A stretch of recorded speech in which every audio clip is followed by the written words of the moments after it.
Hey Quentin. Hey Keith. My name is Neil. I'm with Dorkaholics, where we believe that there's a dork in everyone. And it's our job to bring that dork out into the world. Yeah, Hey, well, I'm the dog at G. I mean, I'm kind of a dork because I actually wrote a graphic novel called Mystery Brothers, and I should hit you up on because it came out it came out last Comic Con, so oh my it's gosh, we will yeah. definitely reconnect over that, Quentin. Thank you.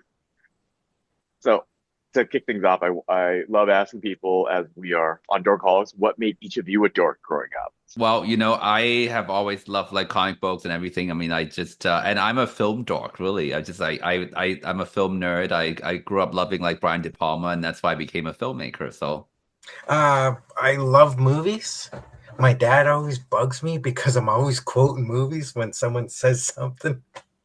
And movies and music. I'm either quoting movies or lyrics from that. And getting into the filming now is a dream come true. When I was a teenager, I used to make home movies with my sister, and she'd always be the victim, and I'd be the mean guy. Victim, star, damsel in distress. Hello. So I wanted to talk about let's call it the origin story behind Rez Comedy. How did you guys get involved, or what was the origin story behind your involvement?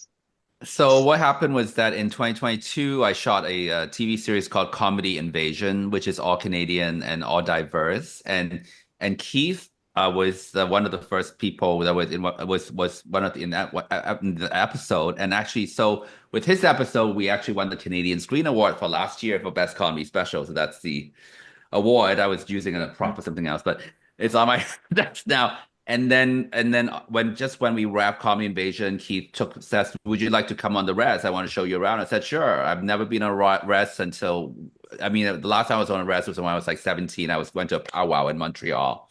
I grew up in Montreal, so yeah. So I went on. We were just driving around and we started like talking, and then it's like, "Hey, what if we do something all Indigenous stand-up comedy, maybe on the Rez Comedy?" And then that sort of came about, and then we sort of pitched it to APTN, which is a network in Canada originally, and we got greenlit into development, but they dropped us from production. But we already casted like, 8 or 9 really talented comics, so we just thought, why don't we just make it as a feature film? So that's how Rez Comedy began. And Hmm. Yeah, it was really good to actually Quentin, after we filmed Comedy Invasion, Quentin wanted to meet, and uh, I got nervous because I was like, "Oh no, the director wants to talk to me," and uh, and then when we filmed it at our neighboring Musqueam Nation. They have a theater on on reserve that's actually leased out to non-natives, but we got to film it on Musqueam territory. yeah, Wow. originally we were supposed to be on Squamish, but something I don't think why was maybe web wasn't available or something like that. So we ended up moving to another reservation. Mm. Wow. It sounds like this is the project that brought people from the community as well as different communities or connected communities together. Yeah, and Keith, you can talk a little bit about the audience because that's how the audience is a mix of both native and non-native. Yeah, well, I mean, the cast themselves, they're comedians from across Canada. That some of them were flown in for the filming, and then when I looked out at the audience, I would say half of them were non-native that were interested in Rez stand-up comedy, and it was a blast. It was so much, and even now we have Rez Comedy live monthly here in Vancouver. Some of the ones that were at the filming are actually coming to the live shows also, and they'll see some of the ones that were on Rez Comedy, but there's other Indigenous comedians around that didn't make it. And then I also have non-Indigenous comics on Rez Comedy for that truth and reconciliation, that we work and live together. And it was just great to see both worlds coming together. Mhm. So that is beautiful. To highlight an aspect of that, what would you say was the most rewarding moment of this project? That was much for you, both you, Pete, and Quentin. The most rewarding moment has to be getting into production because I was so hard. Like after we got dropped from the network, it was just so hard trying to raise money for it. I applied to every grant possible. I hit up every network, every streamer from Netflix to Amazon. Nobody would step in. So at the end, I thought, you know what? And it was just around that time that we actually just got nominated, and then we also won the Canadian Screen Award. So I said, there's no way I cannot not make this. So I actually took money out of my son's trust fund, my son's college fund. He's only 8, and financed this thing and did it on the kind of independent side, indie low budget side. And so yeah, being on set the first day was like I could not believe it actually happened. It's just like it was so hard. I don't know, Keith. What's your best moment? It was the filming day. I mean, we worked on this for 2 years, almost to the day, of pre-production, and then walking in there and seeing all the cameras. And we went there before to scope out the theater and this and this, but to show up that day and have all the different crews there, and seeing some of the comics that I know just nervous as heck. They're pacing back and forth. Don't talk to me. I'm focusing right now. And it was a lot of fun. This is my first time being in production, and to learn from Quentin and Cindy is just so much fun. But what was also very memorable was somehow that I don't know why the sound wasn't working correctly, because we had these like kind of like we had these kind of wireless microphones, and I kind of knew very early, so maybe you should have wireless microphones. So we was like, but then there was another show going on, and there was interference, and then we were kind of almost half an hour behind, and Keith has to just kind of keep doing comedy to get it as we were trying to fix the sound. But at the end, we plugged in a regular kind of like a wide mic and shot everything and caught up, and so because Keith actually put so much work. I mean, I was just that in the beginning was so stressful, but then it all kind of worked out well. So that made it memorable. But it's just been it really has been an uphill battle. Yeah, when the mic kept going out, I could have just let them work on it and go backstage, or I didn't want to lose the audience. And filming a movie, don't have no experience. It's probably different from filming a live comedy show. So I stayed out there and I just started doing audience work. And I think it was one of the best audience work I ever had to do, because I put pressure on myself to keep these guys up, keep that energy up. And when we took a break, when everything was fixed and I was going backstage, all the comics were going, holy, you did awesome out there. You kept them alive, kept their energy up so that the comics can come out and still have that high energy instead of their energy going low and have to try to pick them up again. So that was one of my favorite parts of it. What would each of you say is the role of comedy, or even the importance of laughter in today's world?